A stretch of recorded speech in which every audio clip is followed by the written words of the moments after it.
x, right? P of x nothing but a triangle has two sides of equal length. Okay. Now, then it is isosceles antide alva ಮೊದಲನೇ premises ಅಲ್ಲಿ then it is isosceles. So then q of x ಅಂತ ನೋಡಿ, q of x nothing but it is isosceles. Right? ಮೊದಲನೇ sentence ನ ಎರಡು ಭಾಗ ಮಾಡಿದ್ದೀನಿ, ಒಂದು p of x ಇನ್ನೊಂದು q of x. ಎರಡನೇ premises ಗಮನಿಸಿ, ಎರಡನೇ premises ಏನಿದೆ, if it is isosceles, ಎರಡನೇ premises ನೋಡಿ, if it is isosceles then their angle of equal measure, then there are two angle of equal measure, adana r of x andre, r of x andre two angle of equal measure, two angle of equal measure na r of x anta karಕೊಳ್ಳಿ. Okay, ಇದನ್ನ symbolic form ಆಗಿ convert ಮಾಡೋಣ, right? In the premises they have not given for all and for some quantifiers, right? By default we should use for all. Say problem ಅಲ್ಲಿ ಅವನು for all ಅಥವಾ for some ಕೊಡದೇ ಇದ್ದಾಗ ನೀವು ಏನು ಮಾಡಬೇಕು, for all ಯೂಸ್ ಮಾಡಬೇಕು. By default for all x, right? Observe the symbolic form.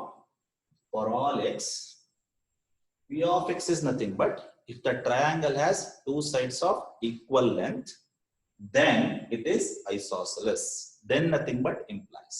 Q of x nothing but isosceles, right? What are the first premises? If the triangle has two equal sides, then it is isosceles. Second premises, if it is isosceles, then it has two angle of equal measure, correct? Equal measure nothing but r of x. In the first two premises, they have not given which triangle it is, right? ಮೊದಲನೇ ಎರಡು premises ಅಲ್ಲಿ ಯಾವ triangle ಅಂತ specific ಆಗಿ ಹೇಳ್ತಾ ಇಲ್ಲ, ಹಾಗಿದ್ದ x ಅಂತ ತಗೋಬೇಕು. ಯಾವ ಟ್ರಯಾಂಗಲ್ ಅಂತ ನಂಗೆ ಗೊತ್ತಿಲ್ಲ, triangle X Y Z triangle A B C ನೋ ಯಾವುದು ಅಂತ ಗೊತ್ತಿಲ್ಲದೆ ಇದ್ದಾಗ use X. When we are using X, use for all by default. Next, observe the third premises. What is the third premises? The triangle xyz has equal angle of measure. ಮೂರನೇ premises ಅಲ್ಲಿ ಯಾವ triangle ಅಂತ ಕೊಟ್ಟಿದಾನಲ್ವಾ, ಯಾವ triangle ಅದು xyz. Name is given, right? So that is what? Negation of r of c. Why it is negation? The two angle, no two angle of equal measure anta kottiyanu nodi, no two angle of equal measure. No two angle of equal measure andre negation. R andre no equal measure alva. ಯಾವ triangle C, C nothing but triangle xyz ಅಲ್ಲಿ ಬರ್ಕೊಳ್ಳಿ, C ಅಂದ್ರೆ triangle xyz. So ಈ ತರ ಪ್ರಾಬ್ಲಮ್ಗಳು ನೀವು ಏನನ್ನ ಗಮನಿಸಬೇಕು ಅಂದ್ರೆ, ಯಾವಾಗ ಸ್ಪೆಸಿಫಿಕ್ ನೇಮ್ ಅನ್ನ ಕೊಡಲ್ಲ ಆಗ ನೀವು ಜನರಲ್ ಆಗಿ ಎಕ್ಸ್ ಅಂತ ಕರ್ಕೊಂಡು, ಯಾವಾಗ ಸ್ಪೆಸಿಫಿಕ್ ನೇಮ್ ಕೊಡ್ತಾನೆ ಆವಾಗ ವೇರಿಯಬಲ್ ಬದಲಾಯಿಸಿ. ಸಿ ಅಂದ್ರೆ ಇಲ್ಲಿ ಟ್ರಯಾಂಗಲ್ xyz. ಮೂರನೇ ಪ್ರಿಮಿಸಿಸ್ ಗಮನಿಸಿ, ಟ್ರಯಾಂಗಲ್ xyz ಅಂತ ಕೊಟ್ಟಿದಾನಲ್ವಾ, triangle xyz has no two angle of equal measure ಅಂತದ ಅಲ್ವಾ, ಕರೆಕ್ಟ್? ಸೊ ಹಾಗಾಗಿ ಏನ್ ಬರೀಬಹುದು, r of c. ಯಾವಾಗ ನೀವು ಸಿ ಬರೀತೀರಾ ಇಲ್ಲಿ ಫಾರ್ ಆಲ್ ಬರಿಬಾರ್ದು. ಫಾರ್ ಆಲ್ ಅಂತಂದ್ರೆ ಏನಾಗುತ್ತೆ, ಯಾವ್ದಾದ್ರು ಅಂತ ಆಗ್ಬಿಡುತ್ತಲ್ವಾ, ಇಲ್ಲಿ ಹಾಗಿಲ್ಲ, ಸ್ಪೆಸಿಫಿಕ್ ಆಗಿ ಇಂತ ಟ್ರಯಾಂಗಲ್ ಅಂತಾನೆ ಕೊಟ್ಟಿದಾನಲ್ವಾ, ಟ್ರಯಾಂಗಲ್ xyz ಅಂತ ಕೊಟ್ಟಿದ ನೋಡಿ ಮೂರನೇ ಪ್ರಿಮಿಸಿಸ್ ಅಲ್ಲಿ. ಸೊ ಹಾಗಾಗಿ ಸಿ ಬರಿ. ಏನನ್ನ ಪ್ರೂವ್ ಮಾಡ್ಬೇಕು, ಏನನ್ನ ಪ್ರೂವ್ ಮಾಡ್ಬೇಕು, negation of P of C. P ಅಂದ್ರೆ ಏನು, triangle has two sides of equal length ಅಂದ್ರೆ negation of P of C ಅಂದ್ರೆ, right, the triangle has no two sides of equal length, right? C ಅಂದ್ರೆ ಏನಿಲ್ಲಿ triangle xyz. Conclusion ನೋಡಿ ಏನ್ ಕೊಟ್ಟಿಯಾನೆ, conclusion will be like this. Therefore triangle xyz ನೋಡಿ specific ಆಗಿ ಕೊಟ್ಟಿದ್ದಾನೆ conclusion. ಇದನ್ನ ನೋಡಿ, C ಅಂದ್ರೆ ಏನಿಲ್ಲಿ triangle xyz has no two sides of equal length. No two sides of equal length ಅಂದ್ರೆ negation ಅಲ್ವಾ, right? ಟ್ರಯಾಂಗಲ್ ಯಾವುದು ಅಂತ ಕೊಟ್ಟಿದಾನಲ್ಲಿ, therefore triangle xyz. Triangle xyz ಅಂದ್ರೇನು, ಸಿ. ಓಕೆ, ಇದನ್ನ ಈಸಿಯಾಗಿ ಪ್ರೂವ್ ಮಾಡಬಹುದು ನೋಡಿ. ನೆಕ್ಸ್ಟ್ ಸ್ಟೆಪ್ ಏನು, ರೂಲ್ಸ್ ಆಫ್ ಇನ್ಫರೆನ್ಸ್ ಅಪ್ಲೈ ಮಾಡ್ತೀರಲ್ವಾ. ನೋಡಿ ರೂಲ್ಸ್ ಆಫ್ ಇನ್ಫರೆನ್ಸ್ ಈಸಿ ಇದೆ ನೋಡಿ. P to Q, Q to R ಏನಂತ ಬರೀಬಹುದು, P to R according to which law, rule of syllogism. P to Q, Q to R, P to R rule of syllogism. P to R ಬಂತ, ಆಮೇಲೆ ಏನಿದೆ ಇಲ್ಲಿ, negation R ಇದೆ. P to R ಇದೆ ಮೇಲ್ಗಡೆ, ಕೆಳಗಡೆ ನಗೇಶನ್ ಆರ್ ಇದೆ. ಅವಾಗ ಏನಾಗುತ್ತೆ negation p ಆಗುತ್ತಲ್ವಾ modus tollens ಕರೆಕ್ಟ್ ನೀವೇ ಮಾಡ್ತೀರಾ ಹಾಗಾದ್ರೆ ಇದನ್ನ ನನಗೆ ಕಳಿಸ್ಕೊಡಿ ಅಸೈನ್ಮೆಂಟ್ ರೂಪದಲ್ಲಿ ರೈಟ್ ಫಸ್ಟ್ ನೀವು ಸಿಂಬಾಲಿಕ್ ಫಾರ್ಮ್ ಅಲ್ಲಿ ಹೆಂಗ್ ಬರಿಬೇಕು ಅನ್ನೋದನ್ನ ಪ್ರಾಕ್ಟೀಸ್ ಮಾಡಿ ಅದಾಯ್ತು ಅಂದ್ರೆ ಈಸಿಯಾಗಿ ಬರೀಬಹುದು ರೈಟ್ ನಾನು ಈಗ ಮಾಡಿರೋ ಪ್ರಾಬ್ಲಮ್ಸ್ ನ ಪ್ರಾಕ್ಟೀಸ್ ಮಾಡಿ ಒಂದ್ ಕ್ವಶನ್ ಗ್ಯಾರಂಟಿ ಇರುತ್ತೆ ಮಾಡ್ಯೂಲ್ ಫಸ್ಟ್ ಅಲ್ಲಿ ಎರಡನೇ ಕ್ವಶನ್ ಅಲ್ಲಿ ಇದಿರುತ್ತೆ ಯೂಶುವಲ್ ಆಗಿ ರೈಟ್ ಸೊ ಸಿಂಬಾಲಿಕ್ ಫಾರ್ಮ್ ಆಗಿ ಬರೆಯೋದನ್ನ ಪ್ರಾಕ್ಟೀಸ್ ಮಾಡಿ ರೈಟ್ ಇದು ಈಸಿ ಇದೆ ನೋಡಿ ಇದನ್ನ ರೂಲ್ಸ್ ಆಫ್ ಇನ್ಫರೆನ್ಸ್ ಅಪ್ಲೈ ಮಾಡಿ ನಂಗೆ ಕಳಿಸ್ಕೊಡ್ತೀರಾ p to q q to r p to r p to r ಬಂದ್ಮೇಲೆ ಏನಿದೆ negation r ಇದೆ negation r ಇದ್ರೆ ಏನಾಗುತ್ತೆ negation p ಆಗುತ್ತಲ್ವಾ modus tollens ನೋಡಿ ಓಕೆ ಸೊ ಇದನ್ನ ಮಾಡಿ ಕಳಿಸ್ತಿದೆ ಅಂತ ನಾನು ಅನ್ಕೊಂಡಿದ್ದೀನಿ ನಿನ್ನೆ ಕಳಿಸ್ಕೊಡಿ ಅಂದೆ ಬಟ್ ಕಳಿಸ್ಕೊಡ್ಲಿಲ್ಲ okay no problem at least ಇವತ್ತಾರು ಕಳಿಸ್ಕೊಡೋ ಪ್ರಯತ್ನ ಮಾಡಿ ರೈಟ್ ಕ್ಲಾಸ್ ಅಸೈನ್ಮೆಂಟ್ಸ್ ಗಳನ್ನ ಸೀರಿಯಸ್ ಆಗಿ ತಗೊಳ್ಳಿ ಒಳ್ಳೇದಾಗಿ ಆಗುತ್ತೆ ನಾವು will take another problem today right so another problem is I have written here right I have written here there is no sentence directly they have given symbolic form ಇಷ್ಟೊಳಗೆ ನಾವ್ ಏನ್ ಮಾಡಿದ್ವಿ ಸೆಂಟೆನ್ಸ್ ಕೊಟ್ಟಿದ್ದ ಸಿಂಬಾಲಿಕ್ ಫಾರ್ಮ್ ಕನ್ವರ್ಟ್ ಮಾಡ್ತಾರೆ but ಇಲ್ಲೇನಾಗ್ತಿದೆ symbolic form ಅಲ್ಲಿ ಅವನೇ ಕೊಟ್ಬಿಟ್ಟಿದ್ದಾನೆ ನೀವೇನ್ ಮಾಡ್ಬೇಕು ಏನ್ ಪ್ರೂವ್ ಮಾಡ್ಬೇಕು there exist for some X negation of S of X ಅಂತ ಪ್ರೂವ್ ಮಾಡ್ಬೇಕು ಸೆಂಟೆನ್ಸ್ ಕೊಟ್ಟಿಲ್ಲ ಡೈರೆಕ್ಟ್ ಸಿಂಬಲ್ಸ್ ಕೊಟ್ಟಿದ್ದಾನೆ ನೀವೀಗ ಏನ್ ಮಾಡ್ಬೇಕು ರೂಲ್ಸ್ ಆಫ್ ಇನ್ಫರೆನ್ಸ್ ಅನ್ನ ಅಪ್ಲೈ ಮಾಡ್ಬೇಕು ರೈಟ್ ಹಾಗಾದ್ರೆ ಹೇಗೆ ಬರ್ಕೋತೀರಾ ಕ್ವಶನ್ ಚೆಕ್ ದ ವ್ಯಾಲಿಡಿಟಿ ಇದನ್ನ ಬರ್ಕೊಳ್ಳಿ ಫಸ್ಟ್ ಯಾರ್ಯಾರದು ಆಗಿಲ್ಲ ಬರ್ಕೊಂಡು ಟ್ರೈ ಮಾಡಿ ರೈಟ್ ಪಿ ಕ್ಯೂ ಆರ್ ಮಾತ್ರ ಬರ್ಕೊಳ್ಳಿ ಪಿ ಅಂದ್ರೇನು ಕ್ಯೂ ಅಂದ್ರೇನು ಆರ್ ಅಂದ್ರೆ two angle of equal measure okay ಈ ಪ್ರಾಬ್ಲಮ್ ನೀವೇ ಮಾಡಿ I am expecting today at least all should send this problem now we'll take this one check the validity of the following argument. Check the validity of the following argument. For all x, p of x are with q of x. First premises. For all x, p of x are with q of x. Second premises. For some x, negation of p of x. For some x, ಹೆಂಗ್ ಕರಿಬೇಕು ಇದನ್ನ for some ಅಂತ ಕರಿಬೇಕು for some X negation of p of x. Third one, for all x, negation of q of x or with r of x. For all x, negation of q of x or with r of x.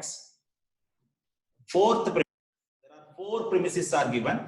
For all x, s of x implies negation of r of x. S of x implies a negation of r of x. Then there exists x for some x, negation of s of x anta prove madbeku, right?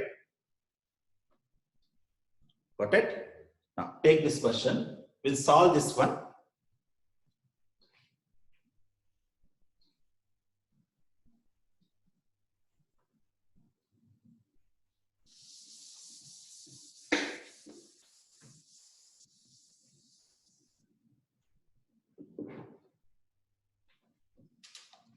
So take this question. What we need to prove? For some x, negation of s of x ಅಂತ prove ಮಾಡಬೇಕು right ಇದನ್ನ start ಮಾಡೋದಕ್ಕಿಂತ ಮುಂಚೆ question ಅನ್ನ correct ಆಗಿ ಗಮನಿಸಿ ನಿಮಗೆ idea ಸಿಗುತ್ತೆ ರೈಟ್ ಏನಿದೆ ನೋಡಿ ಇಲ್ಲಿ ಪಿ ಆರ್ ವಿತ್ ಕ್ಯೂ ಇದೆ negation p ಇದೆ ಏನಾಗುತ್ತೆ ಅವಾಗ ಕ್ಯೂ ಆಗತ್ತಲ್ವಾ ಯಾಲ ನೋಡಿ P R with Q don't take observe here P R with Q, ನೋಡಿ P R with Q, right? Negation P, ನೋಡಿ ಇಲ್ಲಿ negation P ಇದೆ ಅಲ್ವಾ? ಏನ್ ಬರುತ್ತೆ? P R with Q, negation P ಇವೆರಡು ಕಂಬೈನ್ ಮಾಡಿದ್ರೆ ನಿಮಗೆ ಏನ್ ಸಿಗುತ್ತೆ ಹೇಳಿ? Q ಸಿಗುತ್ತೆ ಅಲ್ವಾ? ಯಾಲ ಇದು ರೂಲ್ ಆಫ್ ಡಿಸ್ಜಂಕ್ಟಿವ್ ಸಿಲ್ಲೋಗಿಸಮ್ ಅಂತ ಕರಿತೀವಿ. ರೂಲ್ ಆಫ್ ಡಿಸ್ಜಂಕ್ಟಿವ್ ಸಿಲ್ಲೋಗಿಸಮ್ ಅಂತ ಕರಿತೀವಿ. P R with Q, negation P ಈ ಫಾರ್ಮ್ಯಾಟ್ ಅಲ್ಲಿ ಇದ್ರೆ ನೀವೇನಂತ ಬರೀಬಹುದು Q ಅಂತ ಬರೀಬಹುದು ನೋಡಿ ಇದು ಅದೇ ಫಾರ್ಮ್ಯಾಟ್ ಅಲ್ಲಿ ಇದೆ P R with Q, negation P ಅಂದ್ರೆ ಏನ್ ಬರೀಬಹುದು Q ಬರೀಬಹುದು ಯಾಲಾದು ರೂಲ್ ಆಫ್ ಡಿಸ್ಜಂಕ್ಟಿವ್ ಸಿಲ್ಲೋಗಿಸಮ್ ನೆನ್ಪಿಟ್ಕೋತೀರಾ ಆಮೇಲೆ ಬರೀತೀನಿ ಸ್ಟೆಪ್ಸ್. ಓಕೆ, ಅದು ನೆನ್ಪಿಟ್ಕೊಳ್ಳಿ. P R with Q, negation P is Q. ಯಾವ ಲಾ ಇದು? ರೂಲ್ ಆಫ್ ಡಿಸ್ಜಂಕ್ಟಿವ್ ಸಿಲ್ಲೋಗಿಸಮ್ ಅಂತ ಕರಿತೀವಿ. ನೆನಪು ಮಾಡ್ಕೊಳ್ಳಿ. ರೈಟ್. ಈಗ ನೆಕ್ಸ್ಟ್ ನೋಡೋಣ. ರೈಟ್, ಏನ್ ಸಿಗುತ್ತೆ? ಈ ಎರಡು ಸ್ಟೇಟ್ಮೆಂಟ್ ಏನ್ ಸಿಗುತ್ತೆ? ನಂಗೆ ಕ್ಯೂ ಸಿಗುತ್ತಲ್ವಾ? ಇವೆರಡು ಸ್ಟೇಟ್ಮೆಂಟ್ ಇಂದ ನಂಗೆ ಏನ್ ಸಿಗ್ತಾ ಇದೆ? ಕ್ಯೂ ಸಿಗ್ತಾ ಇದೆ. ಹೇಗ್ ಸಿಗ್ತಾ ಇದೆ? P R with Q, negation P is Q. ಏನ್ ಸಿಗುತ್ತೆ? ಫಸ್ಟ್ ಎರಡು ಪ್ರಿಮಿಸಿಸ್ ಇಂದ ಕ್ಯೂ ಸಿಗ್ತಾ ಇದೆ, ನೆನ್ಪಿಟ್ಕೊಳ್ಳಿ. ಓಕೆ, ಆಮೇಲೆ ನೋಡೋಣ ಮೂರನೇ ಪ್ರಿಮಿಸಿಸ್ ನೋಡಿ. Negation of Q R with R ಇದೆ ಅಲ್ವಾ? ರೈಟ್, ಬರ್ಕೋಬೇಡಿ, ಗಮನಿಸಿ. Negation of Q R with R, ಮೂರನೇ ಪ್ರಿಮಿಸಿಸ್ ನೋಡಿ. Negation Q R with R ಇದೆ ಅಲ್ವಾ? ಇದನ್ನ ಏನಂತ ಬರಿಬಹುದು? ಒಂದು ಪ್ರಾಪರ್ಟಿ ನೆನಪಿದ್ಯಾ? ಇದಕ್ಕೆ ನಾವೇನಂತ ಬರಿಬಹುದು ಅಂದ್ರೆ ಕ್ಯೂ ಇಂಪ್ಲೈಸ್ ಆರ್ ಅಂತ ಬರಿಬಹುದು. ನೆನಪು ಮಾಡ್ಕೊಳ್ಳಿ ಹಿಂದಿನ ಕ್ಲಾಸ್ ಅನ್ನ. Negation Q R with R ನೀವೇನಂತ ಬರಿಬಹುದು? ಕ್ಯೂ ಇಂಪ್ಲೈಸ್ ಆರ್ ಅಂತ ಬರಿಬಹುದು. ರೈಟ್, ಹಾಗಾದ್ರೆ ಇದನ್ನೇನ್ ಬರಿಬಹುದು? ಹಾಗಾದ್ರೆ ಕ್ಯೂ ಇಂಪ್ಲೈಸ್ ಆರ್ ಅಂತ ಬರಿಬಹುದಲ್ವಾ? ಪ್ರಾಪರ್ಟಿ ಅಲ್ವಾ ಇದು? ನೆನ್ಪಿಟ್ಕೋತೀರಾ? Negation of Q or with R can be written as Q implies R. Okay. ಹಾಗಾದ್ರೆ ಮೂರನೇ ಪ್ರಿಮಿಸಿಸ್ ಇಂದ ನಂಗೆ ಏನ್ ಸಿಗುತ್ತೆ? Q implies R ಸಿಗುತ್ತಲ್ವಾ? ಇದರಿಂದ ಫಾರ್ ಆಲ್ ದೇರ್ ಎಕ್ಸಿಸ್ಟ್ ಅದೆಲ್ಲ ಇರ್ಲಿ, ಆಮೇಲೆ ನೋಡೋಣ ಅದನ್ನೆಲ್ಲ. ರೈಟ್, ಜಸ್ಟ್ ಪಿ ಕ್ಯೂ ಮಾತ್ರ ಗಮನಿಸಿ. ಓಕೆ, ನೆನ್ಪಿಟ್ಕೊಳ್ಳಿ. Negation of Q or with R can be written as Q implies R. ಇದು ಯಾವ ಲಾ ಅಂತ ಕೇಳ್ಬೇಡಿ, ಇದು ಪ್ರಾಪರ್ಟಿ. ರೈಟ್, ನೆನ್ಪಿಟ್ಕೊಳ್ಳಿ. ಮೂರನೇ ಪ್ರಿಮಿಸಿಸ್ ಇಂದ ನಂಗೆ ಏನ್ ಸಿಗುತ್ತೆ? ಹಾಗಾದ್ರೆ Q implies R ಸಿಗುತ್ತೆ. ಫಾರ್ ಆಲ್ ಎಲ್ಲ ಆಮೇಲೆ ನೋಡೋಣ. ನೆಕ್ಸ್ಟ್, ಇಷ್ಟ ನೆನ್ಪಿಟ್ಕೋತೀರಾ? ಹಾಗಾದ್ರೆ ಶುರು ಮಾಡೋಣ ಪ್ರಾಬ್ಲಮ್. ಈ ಪ್ರಿಮಿಸಿಸ್ ಆಮೇಲೆ ನೋಡೋಣ, ಆಮೇಲೆ ಯಾವ ತರ ನಂಗೆ ಸಹಾಯಕ್ಕೆ ಬರುತ್ತೆ ಆಮೇಲೆ ನೋಡೋಣ. ಹಾಗಾದ್ರೆ ಸೊಲ್ಯೂಷನ್ ಸ್ಟಾರ್ಟ್ ಮಾಡೋಣ. ಇವತ್ತು ಇದೊಂದು ಪ್ರಾಬ್ಲಮ್ ಮಾಡೋಣ, ಮುಂದಿನ ಕ್ಲಾಸ್ ನೋಡೋಣ. ಓಕೆ, ಬೇಗ ಶುರು ಮಾಡೋಣ. ಹಾಗಾದ್ರೆ solution start. The solution. Okay, take the first premises. What are the first premises? For all x, p of x are with q of x. Take the first premises. Step number one. Step number one, take the first premises. This is premises number one. This is premises number one. Now take the second step. Right? ನನಗೆ ಈ ತರ ಪ್ರಾಬ್ಲಮ್ಗಳ ದೊಡ್ಡ enemy ಯಾವ್ದು ಗೊತ್ತಾ? For all X ಇರೋದು. ಅದನ್ನ remove ಮಾಡ್ಕೋಬೇಕು. ನನಗೆ ಯಾವಾಗ ಎಕ್ಸ್ ಫಾರ್ ಆಲ್ ಬರುತ್ತೆ ಆಗ ಪ್ರಾಬ್ಲಮ್ ಮಾಡೋದು ತುಂಬಾ ಕಷ್ಟ ಆಗುತ್ತೆ. ಸೊ ಫಾರ್ ಆಲ್ ರಿಮೂವ್ ಮಾಡ್ಕೊಳ್ಳೋಣ, ಎಕ್ಸ್ ನ ರಿಮೂವ್ ಮಾಡ್ಕೊಂಬೋಣ. ಆ ಜಾಗದಲ್ಲಿ ಒಂದು ವೇರಿಯಬಲ್ ಹಾಕೋಣ, ಎ ಅಂತ. ಸಾರ್ ಇವೆಲ್ಲ ಎ ಅಂತ ಕೊಟ್ಟಿಲ್ವಲ್ಲ, ಯಾವ್ದೊಂದು ವೇರಿಯಬಲ್ ತಗೊಳ್ಳಿ. ಏನೇ ತಗೋಬೇಕು ಅಂತಿಲ್ಲ. ನನಗೆ ಯಾವಾಗ ಫಾರ್ ಆಲ್ ಮತ್ತೆ ಎಕ್ಸ್ ಇರುತ್ತೆ ಆಗ ಸಿಂಪ್ಲಿಫಿಕೇಶನ್ ಮಾಡೋದು ತುಂಬಾನೇ ಕಷ್ಟ ಆಗುತ್ತೆ. ಸೊ ಏನ್ ಮಾಡೋಣ? Let us remove for all and X. In the place of X you put A. That law is called as rule of specification. Right, rule of specification ಅಂತ ಕರಿತೀವಿ. ಹಿಂದಿನ ಪ್ರಾಬ್ಲಮ್ ನೀವು ಮಾಡಿದ್ರಲ್ವಾ?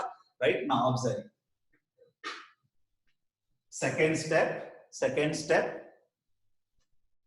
step, P of A or with Q of A. Right? ಏನು ಬ್ರಹ್ಮ ವಿದ್ಯೆ ಇಲ್ಲ ಇಲ್ಲಿ. For all remove ಮಾಡಿ, in the place of X you put A. Okay? Now, third step, you take the second premises. What is second premises? For some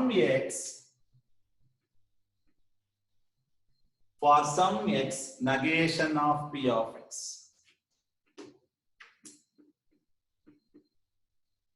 For some x, negation of P of x. This is premises number 2. Premises number 2. This is which law? Rule of specification. Second step is rule of specification. Remove for all. In the place of x, you put a. Now you take second premises.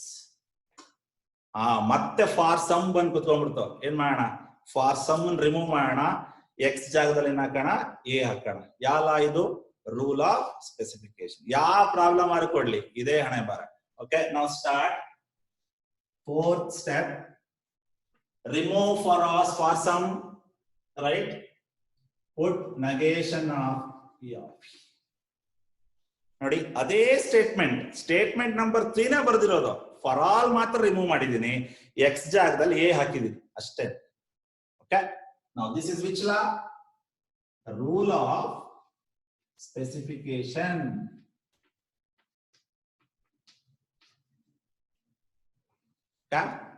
Now, fifth step. Now observe the step number 2 and 4. Nodi 2 and 4 ಅಲ್ಲಿ for all ಆಗಲಿ for sum ಆಗಲಿ ಇಲ್ಲ ಅಲ್ವಾ? x ಇಲ್ಲ, ಬರೀ a ಇದೆ. ಹಾಗೆ match ಮಾಡಬಹುದಲ್ವಾ? ಸ್ಟೆಪ್ ನಂಬರ್ 2 and 4 ನ ಈಸಿಯಾಗಿ ಮ್ಯಾಚ್ ಮಾಡಬಹುದು. ಯಾಕೆ? a ಇದೆ, no problem. for all for sum ಎರಡೂ ಕಡೆ ಇಲ್ಲ, ಹಾಗಾಗಿ ಮ್ಯಾಚ್ ಮಾಡಬಹುದು. ಅದೇ ಉದ್ದೇಶಕ್ಕೆ ನಾವು ಫಾರ್ ಆಲ್ ಮತ್ತೆ ಫಾರ್ ಸಮ್ ಅನ್ನ ರಿಮೂವ್ ಮಾಡಬೇಕಾಗತ್ತೆ. ಓಕೆ, ನಾವು observe the step number 2 and 4. Which law? P R with Q, negation p. ಆವಾಗಲೇ ಹೇಳಿದೆ ಅಲ್ವಾ?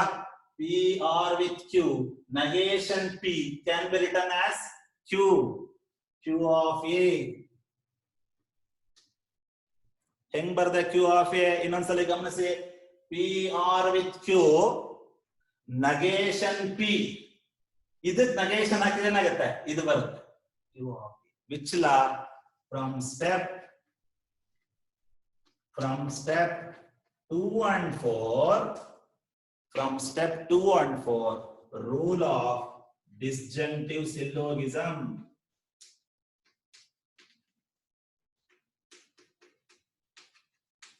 ರೂಲ್ ಆಫ್ ಡಿಸ್ಜಂಕ್ಟಿವ್ ಸಿಲ್ಲೋಗಿಸಮ್ ಅಂತ ಕರಿತೀವಿ. ಪಿ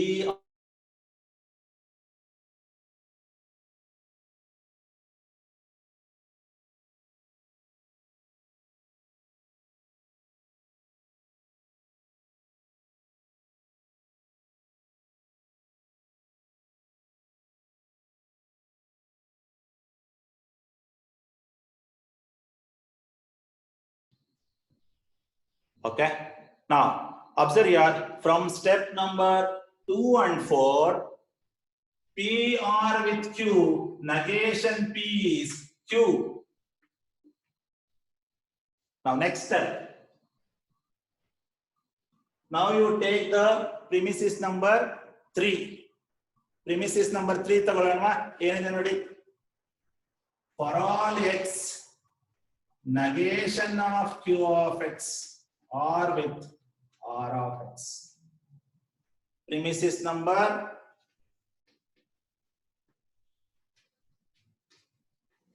3. ಮೂರನೇ ಪ್ರಿಮಿಸಿಸ್ ನೋಡಿ ಏನಿದೆ? ಮೂರನೇ premises for all x, negation of Q of x or with x. Okay, ನಾವು ಮತ್ತೆ for all ಬಂತಲ್ವಾ? ಏನ್ ಮಾಡೋಣ? for all ರಿಮೂವ್ ಮಾಡೋಣ. x ಜಾಗದಲ್ಲಿ ಏನ್ ಹಾಕೋಣ? a ಹಾಕೋಣವಾ? So next step, negation of q of a or with r of a. For some for all ಅಂತ ಬಂದ್ ಕುತ್ಕೊಳ್ತು ಅಂದ್ರೆ ಮಾಡದೇ ಬೇಕಾಗಿರೋ ಫಸ್ಟ್ ಕೆಲಸ ಏನೋ? ಫಾರ್ ಆಲ್ ರಿಮೂವ್ ಮಾಡಬೇಕು, ಎಕ್ಸ್ ಜಾಗದಲ್ಲಿ ಎ ಹಾಕ್ಬೇಕು. ಹಾಗಾಗಿ ನಾವೇನಂತ ಕರಿತೀವಿ? Rule of specification.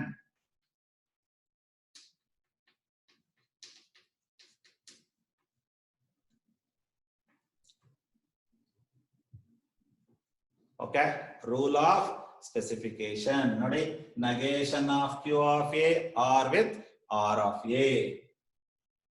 Now observe the ಎಂಟನೇ ಸ್ಟೆಪ್. ಎಂಟನೇ ಸ್ಟೆಪ್ ನೋಡಿ ಯಾವ ತರ ಇದೆ ಇದು? negation of q or with r ಏನಂತ ಬರೀಬಹುದು? negation of q or with r ನ q implies r ಅಂತ ಬರೀಬಹುದು.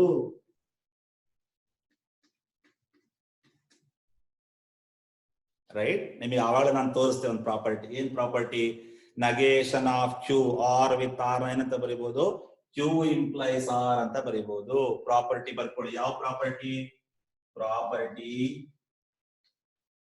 ಏನ್ ಪ್ರಾಪರ್ಟಿ ಅದು negation of P R with Q which is logically equivalent to P implies right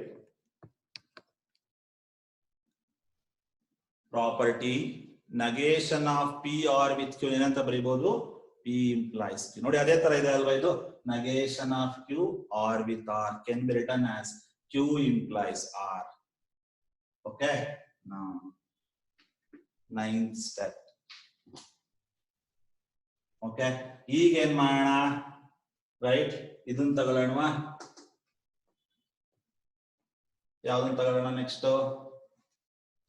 next premises ತಗೊಳ್ಳೋಣ right take the next premises now premises number 9 what is the premises number 9 for all x s of x implies negation of r of x s of x implies negation of r of x premises number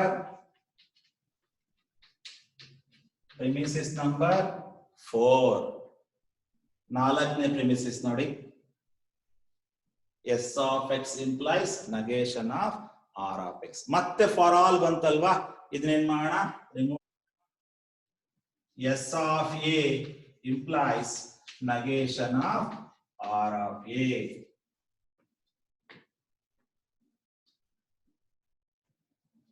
s of a implies negation of r of a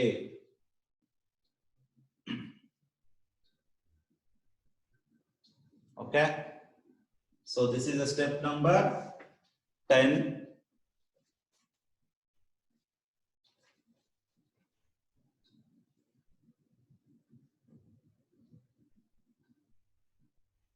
okay step number 10 ಬರ್ಕೊಂಡ್ರಾ s of a implies negation of r of a ಈ step ನಾನು ಆಮೇಲೆ ಬರ್ತೀನಿ ಇದನ್ನ ಹಾಗೆ ಇಟ್ಕೊಳ್ಳಿ ಈಗ observe ಮಾಡಿ ಇಲ್ಲಿ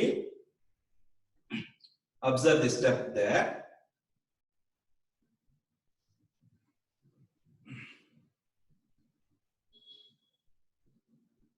so this is q of a this is q of negation of p of a q of a okay now observe the step number 5 and 8 observe the step number 5 and 8 na gamanisi observe the step number 5 and 8 5 ಮತ್ತೆ 8ನೇ step ಅನ್ನು ಗಮನಿಸಿ Q Q cancel ಆಗುತ್ತಲ್ವಾ Q Q cancel ಆಗುತ್ತೆ ಏನ್ ಬರುತ್ತೆ R of A ಬರುತ್ತಲ್ವಾ right ಅದನ್ನ ಬರ್ಕೊಳ್ಳೋಣ 10ನೇ ಸ್ಟೆಪ್ ಹಾಗೆ ಇರಲಿ ಆಮೇಲೆ ಬರ್ಕೊಳ್ಳೋಣ ಆಮೇಲೆ ನೋಡೋಣ ಅದನ್ನ ರೈಟ್ ಫಸ್ಟ್ ಈಗ ಏನ್ ಮಾಡಿ ನೀವು ಸ್ಟೆಪ್ ನಂಬರ್ 5 ಮತ್ತೆ 8 ನ ಗಮನಿಸಿ observe the step number 5 and 8 ನೋಡಿ ಕ್ಯೂ ಕ್ಯೂ ಕ್ಯಾನ್ಸಲ್ ಆಗುತ್ತೆ ಏನ್ ಬರುತ್ತೆ ಆರ್ ಆಫ್ ಎ ಬರುತ್ತೆ ಯಾಲ rule of modus ponens right observe the 11th step right Q of A cancelled right what you will get r of e from step number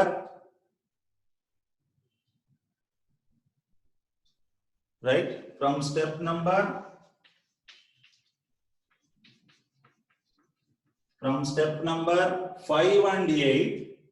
from step number 5 and 8 right modus ponens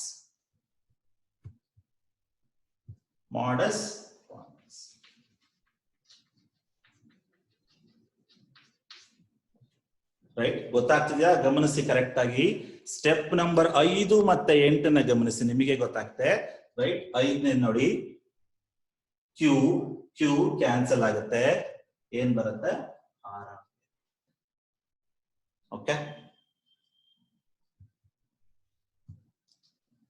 clear ಗೊತ್ತಾಗ್ತಿದ್ಯಾ first 2ನೇ step ನಾನು rub ಮಾಡ್ತಾ ಇದ್ದೀನಿ ನೋಡಿ first ಎರಡನೇ step ಅನ್ನು observe ಮಾಡ್ತಾ ಇದ್ದೀನಿ, rub ಮಾಡ್ತಾ ಇದ್ದೀನಿ.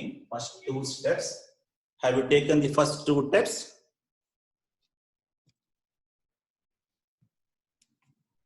So I'm rubbing first 2 steps.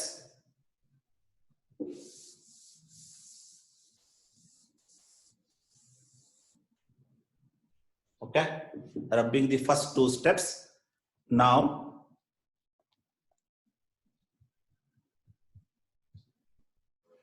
observe the 11th step. R of A bandide alva. Heng bantu R of A? Step number 5. Q cancelled. You will get R of A. Okay. ಈಗ ಏನ್ ಮಾಡೋಣ, step number 10 ಗೆ ಬನ್ನಿ. ಏನಿದೆ step number 10? S of A implies negation of R of A ಇದೆ ಅಲ್ವಾ, ಅದನ್ನ contra positive ಮಾಡೋಣ, ರಿವರ್ಸ್ ಮಾಡಿ ನೆಗೇಷನ್ ಅಪ್ಲೈ ಮಾಡೋಣ. ಸ್ಟೆಪ್ ನಂಬರ್ 10 ನೋಡಿ, ಅದನ್ನ ರಿವರ್ಸ್ ಮಾಡಿ ನೆಗೇಷನ್ ಅಪ್ಲೈ ಮಾಡೋಣ. ಏನ್ ಬರುತ್ತೆ? Negation of R of A. Step number 10 ನೋಡಿ, ಅದನ್ನ ರಿವರ್ಸ್ ಮಾಡಿ ನೆಗೇಷನ್ ಅಪ್ಲೈ ಮಾಡ್ತಾ ಇದ್ದೀನಿ. Negation of R of A implies negation of Q of A. Okay. Step number 10 ನೋಡೋಕೆ ನಿಮಗೆ ಗೊತ್ತಾಗುತ್ತೆ. This is step number 12. Right? Step number 10 ನೋಡಿ, reverse ಮಾಡಿ ನೆಗೇಷನ್ ಅಪ್ಲೈ ಮಾಡಿದ್ದೀನಿ. Right? So negation of R of A implies negation. ಇನ್ನು ಏನ್ ಮಾಡಬೇಕು? Reverse ಮಾಡಿದೀನಿ ಅಷ್ಟೇನೆ, ನೆಗೇಷನ್ ಅಪ್ಲೈ ಮಾಡೋಣ. ನೆಗೇಷನ್ ಅಪ್ಲೈ ಮಾಡಿದ್ರೆ ಏನಾಗುತ್ತೆ? ಇಲ್ಲಿ ನೆಗೇಷನ್ ಬರುತ್ತೆ. Right? Step number 10 negation of step number 10 negation of R of A and this is S of A. Step number 10 ನೋಡಿ, S of A implies negation of R of A ಇದೆಯಲ್ಲ, ಅದನ್ನ reverse ಮಾಡಿ ಎರಡೂ ಕಡೆ negation apply ಮಾಡಿ. ಅವಾಗ ಏನಾಗುತ್ತೆ? Right? Negation of S of A ಆಯ್ತು. ರೈಟ್?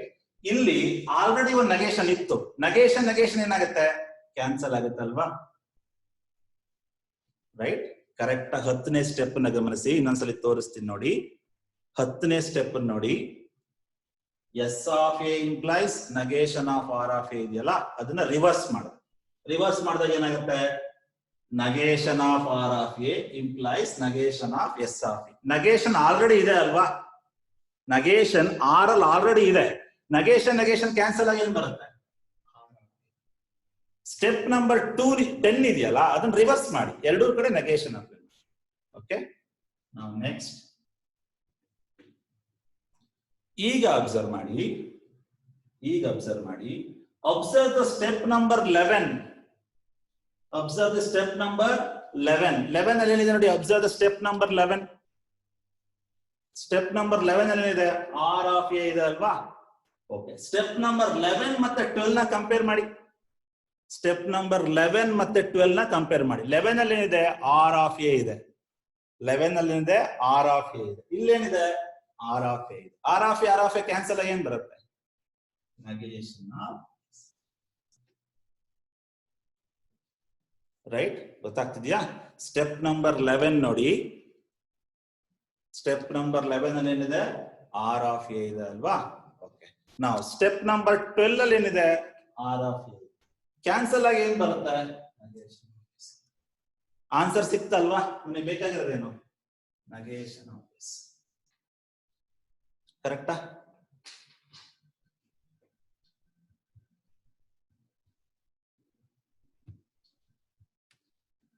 ಆನ್ಸರ್ ಸಿಕ್ಕಿದೆ ಅಲ್ವಾ? ನೋಡಿ, ನಂಗೆ ಬೇಕಾಗಿರೋದು ನೆಗೇಷನ್ ಅಲ್ವಾ? Negation of S of X ಅಲ್ವಾ? ನಂಗೆ ಎಸ್ ಆಫ್ ಎ ಬಂದ್ರೆ ಈಗೇನ್ ಮಾಡೋಣ? ನೆಕ್ಸ್ಟ್ ನಂಗೆ ಏನ್ ಆನ್ಸರ್ ಬೇಕು? ಫಾರ್ ಸಮ್ ಬೇಕಲ್ವಾ? ಫಾರ್ ಸಮ್ ಎಕ್ಸ್ ಅಂತ ಬರ್ಕೊಳ್ಳೋಣ. ಫಾರ್ ಸಮ್ ಎಕ್ಸ್ ಎ ಜಾಗದಲ್ಲಿ ಏನ್ ಮಾಡೋಣ? ಎಕ್ಸ್ ಹಾಕಿರ ನೋಡಿ, ಸೇಮ್ ಇದೆ. 13ನೇ ಸ್ಟೆಪ್ ನಾನು ಬರ್ದಿರೋದು. ಅಲ್ಲಿ ಏನಿಲ್ಲ? ಫಾರ್ ಸಮ್ ಇಲ್ಲ. ಫಾರ್ ಸಮ್ ಎಕ್ಸ್ ಹಾಕೊಂಡೆ. ಎ ಜಾಗದಲ್ಲಿ ಏನ್ ಹಾಕೊಂಡೆ? ಎಕ್ಸ್ ಹಾಕೊಂಡೆ. ಯಾಲ ಇದು? Rule of generalisation. Rule of generalisation. Rule of generalisation ಏನ್ ಹೇಳುತ್ತೆ ಹೇಳಿ? ಫಾರ್ ಆಲ್ ಇಲ್ಲ ಅಂದ್ರೆ ಫಾರ್ ಆಲ್ ಹಾಕು ಅಂತ ಹೇಳುತ್ತೆ. ಫಾರ್ ಸಮ್ ಇಲ್ಲ ಅಂದ್ರೆ ಫಾರ್ ಸಮ್ ಹಾಕು ಅಂತ ಹೇಳುತ್ತೆ. ಎ ಜಾಗದಲ್ಲಿ ಎಕ್ಸ್ ಬರುತ್ತೆ. ರೈಟ್, ಲೆಂತ್ ಇದೆ ಬಟ್ ಈಸಿ ಇದೆ, ಕರೆಕ್ಟ್ ಆಗಿ ಗಮನಿಸಬೇಕು. ಓಕೆ,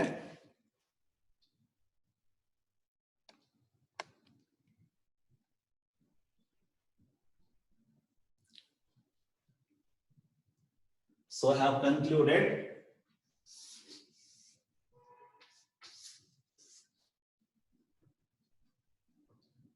ಓಕೆ, ಈಸಿ ಇದೆ. ಈಗ ನಿಮ್ಗೆ ಅಬ್ಸ್ಟ್ರಾಕ್ಟ್ ನಾನು ಹೇಳ್ತೀನಿ ನೋಡಿ, ಈಸಿ ಆಗಿ ಹೇಗೆ ಮಾಡ್ಬೋದು ಅಂತ. ಪಿ ಆರ್ ವಿತ್ ಕ್ಯೂ ಇದೆ ಅಲ್ವಾ, ಇಲ್ಲೇನಿದೆ ನೆಗೇಷನ್ ಪಿ ಇದೆ, ಅವಾಗ ಏನ್ ಬರುತ್ತೆ, ಕ್ಯೂ ಬರುತ್ತಲ್ವಾ. ಮೊದಲನೇ 2 ಸ್ಟೆಪ್ ಇಂದ ನಿಮ್ಗೆ ಏನ್ ಬರುತ್ತೆ, ಕ್ಯೂ ಬರುತ್ತೆ. ಇದನ್ನೇನ್ ಮಾಡ, negation of Q R with R ನ ಏನಂತ ಬರಿಬಹುದು, ಕ್ಯೂ ಇಂಪ್ಲೈಸ್ ಆರ್ ಅಂತ ಬರಿಬಹುದು. ಪ್ರಾಪರ್ಟಿ ಅದು, negation of Q R with R ನ ಕ್ಯೂ ಇಂಪ್ಲೈಸ್ ಆರ್ ಅಂತ ಬರಿಬಹುದು. ಓಕೆ, ನೆಕ್ಸ್ಟ್ ಏನ್ ಮಾಡ್ಕೊಂಡ್ವಿ ನಾವು, ಈ ಪ್ರಿಮಿಸಸ್ ತಗೊಂಡ್ವಿ, ಲಾಸ್ಟ್ ಪ್ರಿಮಿಸಸ್. ಅದನ್ನೇನ್ ಮಾಡಿದ್ವಿ, ರಿವರ್ಸ್ ಮಾಡಿ ಎರಡೂ ಕಡೆ ನೆಗೇಷನ್ ಅಪ್ಲೈ ಮಾಡಿದ್ವಿ ಅಲ್ವಾ. ರಿವರ್ಸ್ ಮಾಡಿ, ಇದನ್ನ ರಿವರ್ಸ್ ಮಾಡಿ ಎರಡೂ ಕಡೆ ನೆಗೇಷನ್ ಅಪ್ಲೈ. ಆಲ್ರೆಡಿ ನೆಗೇಷನ್ ಇದೆ, ನೆಗೇಷನ್ ಏನಾಗುತ್ತೆ, ಕ್ಯಾನ್ಸಲ್ ಆಗಿ ಏನ್ ಬರುತ್ತೆ, ಆರ್ ಆಫ್ ಎಕ್ಸ್. ಓಕೆ, ಇಷ್ಟು ನಿಮಗೆ ಐಡಿಯಾ ಕೊಟ್ಟಿದ್ದೀನಿ. ಉಳಿದು ಈಸಿ ಆಗ್ತಾ ಹೋಗುತ್ತೆ, ನೀವು ಬರ್ಕೊಂಡಿರೋದು ಒಂದ್ಸಲಿ ಗಮನಿಸಿ, ನಿಮಗೆ ಗೊತ್ತಾಗ್ತಾ ಹೋಗುತ್ತೆ. ರೈಟ್, ಈಸಿ ಇದೆ. Put a star for this. This is a 12 marks question, 10 marks question, asked in the year 2014-16 BE paper. Okay.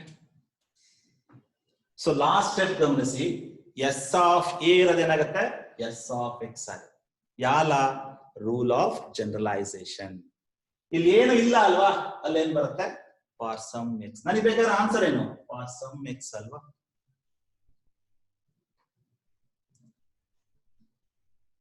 Okay, today assignment ಅನ್ನ ಮಾಡ್ಕೊಳ್ಸಿ.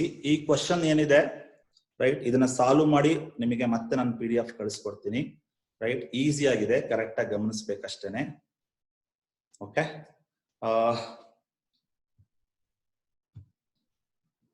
thank you so much for joining today's class. Who's that PD?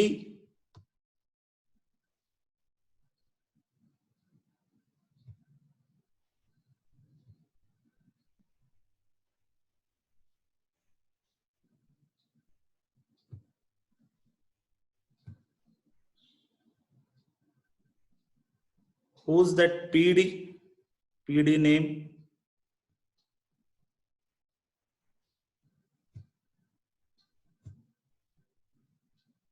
Okay, thank you so much for joining today's class.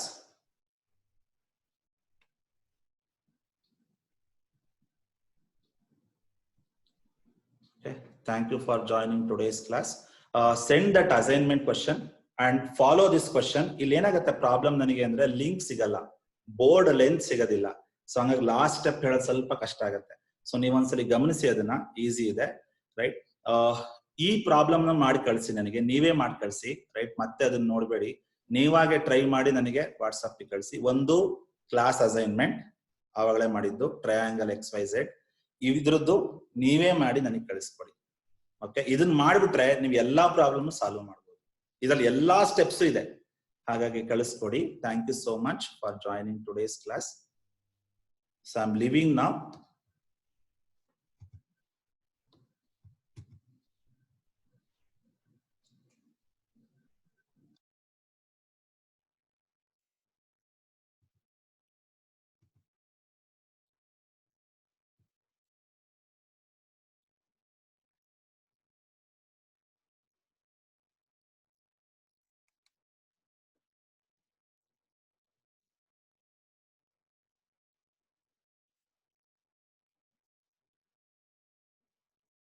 So this is a reverse. S of X ಈ ಕಡೆ ಬರುತ್ತೆ, ಆ ಕಡೆ R ಹೋಗುತ್ತೆ. Reverse of step number 10. 10ನೇ step ನ reverse ಮಾಡಿದೀನಿ. R of A negation already ಇದೆ, negation